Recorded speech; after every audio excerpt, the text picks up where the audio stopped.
কুদ্দুস মিয়া হাজির হন। জি স্যার, আইতাছি। আচ্ছা কুদ্দুস, বলো তো বাংলাদেশ কবে স্বাধীন হয়েছিল?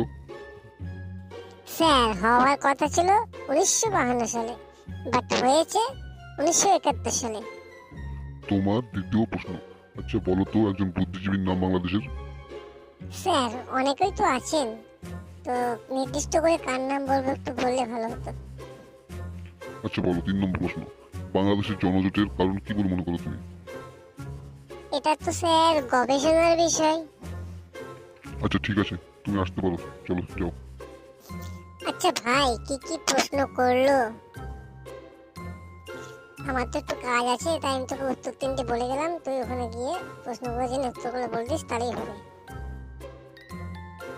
মফেজ মিয়া হাজির। আচ্ছা বলো তো মফেজ, তোমার জন্মসালটা কত?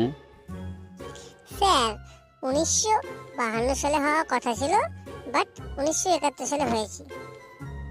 আচ্ছা তো তোমার বাবার নাম কি? অনেকেই তো আছে, তো নির্দিষ্ট করে কার নাম বলবো স্যার? তোমার মাথা ঠিক আছে? এটা তো স্যার গবেষণার বিষয়।